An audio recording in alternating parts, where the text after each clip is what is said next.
নির্বাচন সফল করতে রাজনৈতিক দলগুলোর ভূমিকায় বড় মন্তব্য সিইসির।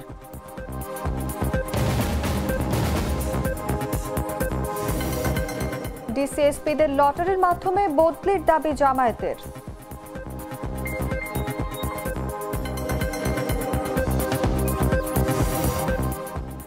যুবদল নেতা হত্যা, শীর্ষ সন্ত্রাসী পাতা সোহেল সহ গ্রেফতার 2।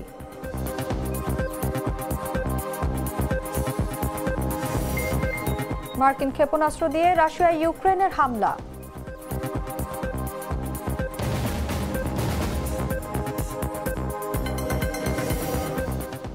এবং বিশেষ সম্মাননা পেলেন মুশফিক। বাংলাদেশের প্রথম ক্রিকেটার হিসেবে ১৭তম টেস্ট খেলতে নেমেছেন জাতীয় দলের সাবেক অধিনায়ক।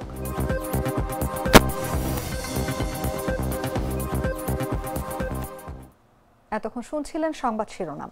দর্শক, আমন্ত্রণ দুপুর ৩টার সংবাদে। সঙ্গে আছি আমি অনুভা বিশ্বাস। সাধারণ খাবার এখন হবে অসাধারণ। প্রাণ স্বাদের মশলা, স্বাদ বাড়ায়, ঘ্রাণ ছড়ায়। চলে যাচ্ছে বিস্তারিত খবরে। নির্বাচন সফল করার ক্ষেত্রে আইন শৃঙ্খলা বাহিনীর চেয়েও রাজনৈতিক দলগুলোর ভূমিকাকে সবচেয়ে বড় বলে মন্তব্য করেছেন প্রধান নির্বাচন কমিশনার এএমএম নাসির উদ্দিন। বুধবার রাজধানীর আগারগাঁওয়ের নির্বাচন ভবনে রাজনৈতিক দলগুলোর সঙ্গে সংলাপে এসব কথা বলেন তিনি। সিইসি জোর দিয়ে বলেন, নির্বাচনী আচরণবিধি প্রতিপালন অত্যন্ত গুরুত্বপূর্ণ। কমিশনের প্রত্যাশা, সব রাজনৈতিক দল নির্বাচনী আচরণবিধি প্রতিপালনে তাদের প্রতিশ্রুতি বজায় রাখবে। তিনি উল্লেখ করেন, সুষ্ঠু ও শান্তিপূর্ণ ভোটের জন্য আইনের শাসন প্রতিষ্ঠা জরুরি, যার প্রধান শর্ত আচরণবিধি মেনে চলা। শুধু নির্বাচন কমিশন একা নয়, আপনারা সবাই কিন্তু জাতির কাছে ওয়াদাবদ্ধ একটা সুন্দর, ক্রেডিবল, গ্রহণযোগ্য নির্বাচন নিশ্চিত করার জন্য আপনারাও ওয়াদাবদ্ধ। আমি কাউকে শুনি নাই যে আমরা একটা গ্রহণযোগ্য নির্বাচন চাই না, এমন কোনো বক্তব্য কোনো রাজনৈতিক দল দেয় না। সবাই কিন্তু একটা সুন্দর, গ্রহণযোগ্য, একটা ক্রেডিবল নির্বাচনের জন্য জাতির কাছে ওয়াদা দিয়েছেন এবং সবাই বক্তব্যের বিবৃতিতে। এটাই স্বাভাবিক। আপনারা তো দেশের জন্য রাজনীতি করেন, দেশের কথা ভাবেন, দেশের মঙ্গল কামনা করেন, এই বিশ্বাস আমাদের আছে। তো আমরাও জাতির কাছে ওয়াদা দিয়েছি, আমাদের মাননীয় প্রধান উপদেষ্টা ওয়াদা দিয়েছেন। তো সবাই মিলে, there is a convergence in the objectives around the national election. সুতরাং আমাদের উদ্দেশ্য, লক্ষ্য কিন্তু এক। আসন্ন ত্রয়োদশ জাতীয় সংসদ নির্বাচনে লটারির মাধ্যমে জেলা প্রশাসক, পুলিশ সুপার বদলির দাবি জানিয়েছেন বাংলাদেশ জামায়াত ইসলামী। বুধবার রাজধানীর আগারগাঁওয়ে নির্বাচন ভবনে রাজনৈতিক দলগুলোর সঙ্গে সংলাপে এসব কথা বলেন দলটির সেক্রেটারি জেনারেল অধ্যাপক মিয়া গোলাম পরওয়ার। এ সময় প্রধান নির্বাচন কমিশনার এএমএম নাসির উদ্দিন সহ অন্যান্য কমিশনার উপস্থিত ছিলেন। গোলাম পরওয়ার বলেন, এক সপ্তাহের মধ্যে অনেককে রদবদল করা হয়েছে। এটার পেছনে মনে হয় যেন কোনো একটা ডিজাইন, একটা উদ্দেশ্য আছে। তফসিল ঘোষণার পর প্রশাসনের সব ক্ষমতা ইসির হাতে আসে। বাংলাদেশ জামায়াত ইসলামের সেক্রেটারি জেনারেল আরও বলেন, ত্রয়োদশ জাতীয় সংসদ নির্বাচনের সঙ্গে কিন্তু জুলাই সনদ এবং গণভোট, এই দুটো প্রশ্নই খুব প্রাসঙ্গিক। লটারির মাধ্যমে ট্রান্সফার করে দেওয়া, যার যেখানে তকদিরে আছে সে চলে যাবে, এটা নিয়ে কোনো কোশ্চেন থাকে না। কিন্তু আমরা যখন এটা কথা, আমরা মাননীয় প্রধান উপদেষ্টার সাথে এই বিষয়ে কথা বলেছিলাম যে আপনারা এরকম করেন, কোশ্চেন থাকবে না।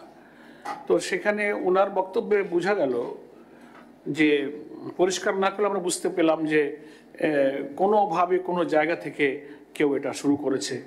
সেটা কি কোনো প্ল্যান কেউ করছেন, কেউ জানছেন কি জানছেন না, একেবারে কিছুটা অস্পষ্ট কথা ওনার থেকে বোঝা যায়। তো আমরা তো আর নির্বাচন কমিশনই হচ্ছে নির্বাচনকে সুষ্ঠু নিরপেক্ষ করবার জন্য তফসিল ঘোষণার পর আমাদের একমাত্র আস্থার জায়গা। সেখানে আমরা একটু আপনাদের দৃষ্টি আকর্ষণ করলাম যে একটা চেঞ্জ। আমি ইতিপূর্বে 2-1টা ইলেকশন কমিশনের সময় দেখেছি যে তফসিল ঘোষণার পরই একদিনে, এক রাতে সব ডিসি, এসপি, পুলিশ সুপারদেরকে রদবদলের ঘটনা ঘটেছে, যাতে কিন্তু আস্থা রেখেছে, কমপ্লেন ছিল না। এইরকম একটা সিদ্ধান্ত না নিলে এখন যা হচ্ছে, এটা কিন্তু একটা পরিকল্পিত একটা ইন্টেনশনে এটা কিন্তু করা হচ্ছে। এটা আমরা আবারও একটু গুরুত্বের জন্য আমি যোগ করলাম। রাজধানীর পল্লবী থানার যুবদলের সদস্য সচিব গোলাম কিবরিয়া হত্যা মামলায় 2 শীর্ষ সন্ত্রাসীকে গ্রেফতার করেছে র্যাপিড অ্যাকশন ব্যাটালিয়ন। গ্রেফতার 2 জন হলেন শীর্ষ সন্ত্রাসী হত্যাকাণ্ডের পরিকল্পনাকারী ও বাস্তবায়নকারী সোহের ওরফে পাতা সোহের ওরফে মনির হোসেন ও বুক পোড়া সুজন। বুধবার দুপুরে গ্রেফতারের বিষয়টি নিশ্চিত করে র‍্যাব 4-এর media officer major Mohammad Abrar Faisal Sadi জানান, গত সোমবার সন্ধ্যায় পল্লবীর পুরনো থানার কাছে সি ব্লকে একটি হার্ডওয়্যারের দোকানে যুবদল নেতা গোলাম কিবরিয়াকে গুলি করে হত্যা মামলার ঘটনায় র‍্যাব ছায়া তদন্ত শুরু করে। তদন্তে হত্যাকাণ্ডের পরিকল্পনাকারী সোহেল ওরফে পাতা সোহেল ওরফে মনির হোসেন ও বুক পোড়া সুজনকে গ্রেফতার করা হয়েছে।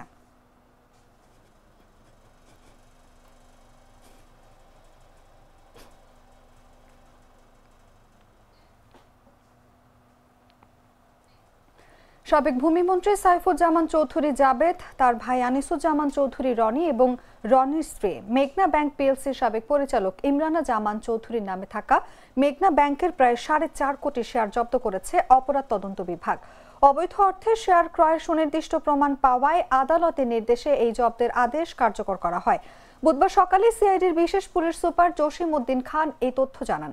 অনুসন্ধানের প্রাপ্ত তথ্যের ভিত্তিতে তিনি বলেন, অভিযুক্তদের নিয়ন্ত্রণে থাকা বিভিন্ন ব্যক্তিগত অ্যাকাউন্ট এবং তাদের কাগুজে প্রতিষ্ঠান স্টেট ফার্স্ট ম্যানেজমেন্ট ট্রেডিং লিমিটেডের নামে মোট 4,53,30,200 শেয়ার কেনা হয়, যার তৎকালীন বাজার মূল্য ছিল প্রায় 59,95,00,000 টাকা। পরবর্তীতে স্টক ডিভিডেন্ড যোগে শেয়ার সংখ্যা বেড়ে দাঁড়ায় 4,64,63,455-তে। সিআইডির প্রাথমিক তদন্তে আরও জানা যায়, অভিযুক্তরা দীর্ঘদিন ধরে চাঁদাবাজি, জালিয়াতি ও সংঘবদ্ধ অপরাধের মাধ্যমে বিপুল পরিমাণ অবৈধ অর্থ সংগ্রহ করে আসছিলেন। এই অর্থের একটি অংশ বিদেশে পাচার করা হয় এবং পরবর্তীতে দেশে এনে বৈধ সম্পদে রূপান্তরের চেষ্টা করা হয়।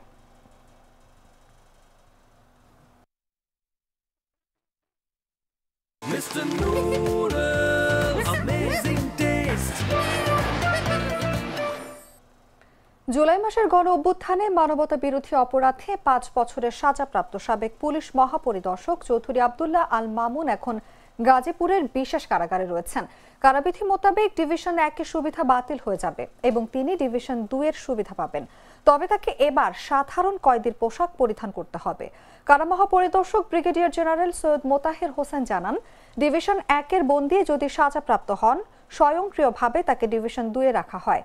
সাবেক আইজিপি মামুন সরকারি অনুমোদন পেলেই ডিভিশন 2 সুবিধা বহাল থাকবে, না হলে তিনি সাধারণ কয়েদি হিসেবে থাকবেন। কারা অধিদপ্তর সূত্রে জানা যায়, বিচারাধীন মামলায় বন্দীদের সামাজিক মর্যাদা, শিক্ষা ও জীবনধারার ভিত্তিতে ডিভিশন সুবিধা দেওয়া হয়। 3 ধরনের ডিভিশন রয়েছে, ডিভিশন 1, 2 ও 3। বীর উত্তম, বীর বিক্রম, স্বাধীনতা পদকপ্রাপ্ত ব্যক্তি ও প্রফেসর অব ইমেরিটাসরা সাধারণত ডিভিশন 1 পান। আল মামুনের বিরুদ্ধে দেশের বিভিন্ন থানা ও আদালতে 150-র বেশি মামলা আছে।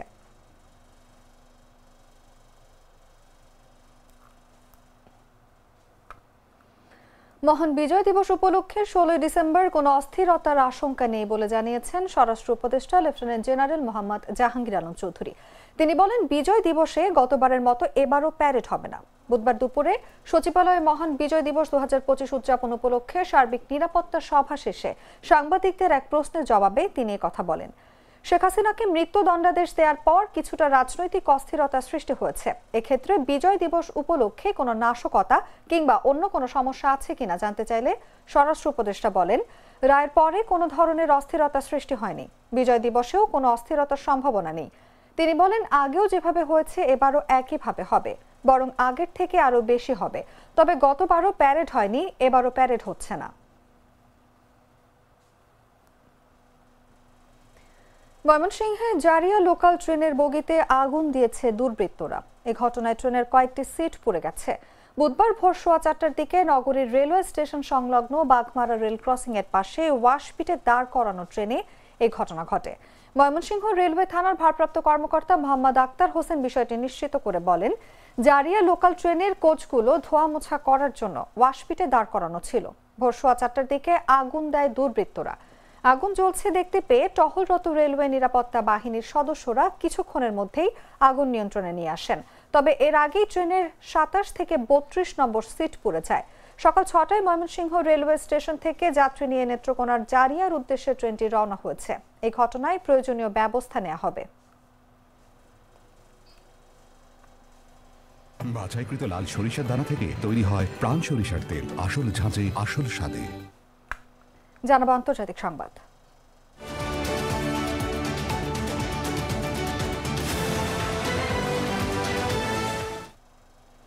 যুক্তরাষ্ট্র নির্মিত ক্ষেপণাস্ত্র দিয়ে রাশিয়ায় কয়েক দফা হামলা চালিয়েছে ইউক্রেন।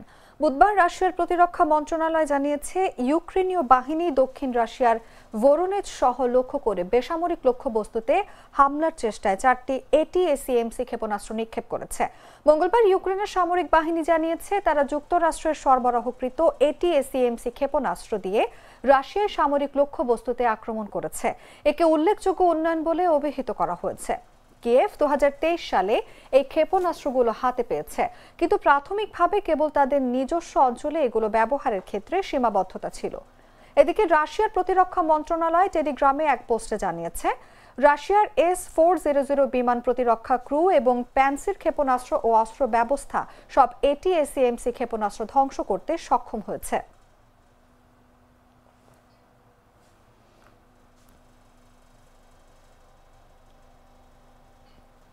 দক্ষিণ জাপানের উপকূলীয় একটি শহরের আবাসিক এলাকায় অগ্নিকাণ্ডের ঘটনা ঘটেছে। দেশটির জাতীয় অগ্নি নির্বাপন সংস্থা বুধবার জানিয়েছে, 170টিরও বেশি ভবনে আগুন লেগেছে। রাতভর সেখানে আগুন জ্বলেছে এবং এখনো পরিস্থিতি নিয়ন্ত্রণে আসেনি। অগ্নি নির্বাপন ও দুর্যোগ ব্যবস্থাপনা সংস্থা জানিয়েছে, টোকিও থেকে প্রায় 770 কিলোমিটার দক্ষিণ পশ্চিমে অবস্থিত ওইতা শহরের সাগানোসেকি জেলার প্রায় 175 জন বাসিন্দা মঙ্গলবার বিকেল 5:40 আগুন লাগার পর নিরাপদে সরে যান। অগ্নিকাণ্ডের কারণ এখনো জানা যায়নি। এই বিষয়ে তদন্ত চলছে, তবে এখনো একজন নিখোঁজ রয়েছে বলে জানা গেছে। এছাড়া 175 জনকে নিরাপদে সরিয়ে নেওয়া হয়েছে। জাপানের প্রধানমন্ত্রী সানা তাকাইচি সামাজিক মাধ্যমে এক পোস্টে বলেন, ওইতা প্রিফেকচারের গভর্নরের অনুরোধে একটি সামরিক অগ্নি নির্বাপক হেলিকপ্টার পাঠানো হয়েছে। আঞ্চলিক সরকার এক বিবৃতিতে জানিয়েছে, ওইতা প্রিফেকচারের গভর্নর সম্ভাব্য সহায়তা সম্পর্কে সেনাবাহিনীর সঙ্গে কথা বলেছেন। ওইতার কিছু অংশে 300 বাড়ি বিদ্যুৎ বিচ্ছিন্ন রয়েছে বলে জানা গেছে।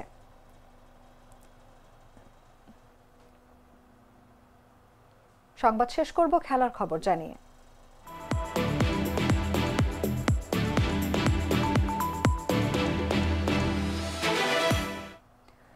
মুশফিকুর রহিমের ক্যারিয়ারের বিশেষ একদিন আজ। বাংলাদেশের প্রথম ক্রিকেটার হিসেবে 100তম টেস্ট খেলতে নেমেছেন জাতীয় দলের সাবেক অধিনায়ক। তার এই বিশেষ ক্ষণকে স্মরণীয় করে রাখতে নানা আয়োজন করেছে বাংলাদেশ ক্রিকেট বোর্ড। মুশফিককে সম্মাননা জানাতে গ্যালারিতেও তার ছবি সম্বলিত ব্যানার নিয়ে এসেছেন সমর্থকরা। অনেকে এসেছেন তার মতো জার্সি গায়ে দিয়ে। মিরপুর শেরেবাংলায় ম্যাচ শুরুর আগে সতীর্থদের নিয়ে মাঠে ঢোকেন মুশফিক। সতীর্থরা তাকে নিয়ে সারিবদ্ধ হয়ে দাঁড়ায়। মুশফিকের এই বিশেষ মুহূর্তে তার সঙ্গে আছেন পরিবারের সদস্যরাও। 100তম টেস্ট উপলক্ষে মুশফিককে বিশেষ ক্যাপ উপহার দিয়েছেন হাবিবুল বাশার।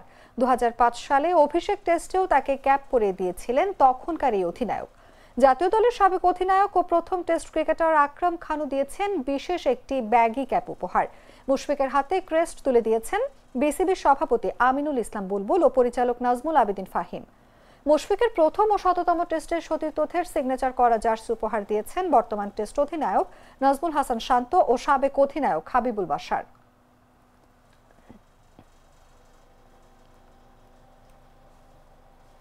সংবাদ শেষ করার আগে শিরোনামগুলো জানিয়ে দিচ্ছি আরো একবার।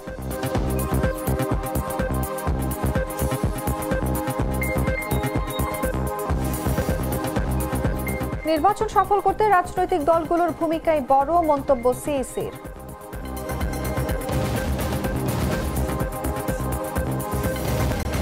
ডিসিএসপিদের লটারির মাধ্যমে বদলির দাবি জামায়াতের।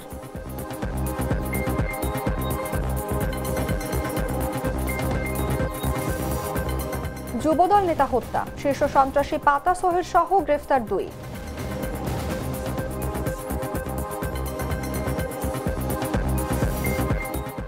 মার্কিন ক্ষেপণাস্ত্র দিয়ে রাশিয়ায় ইউক্রেনের হামলা।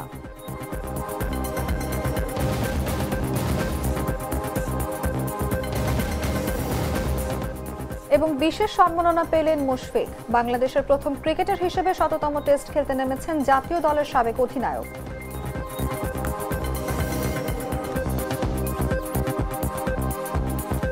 দর্শক, এই ছিল এখনকার মতো।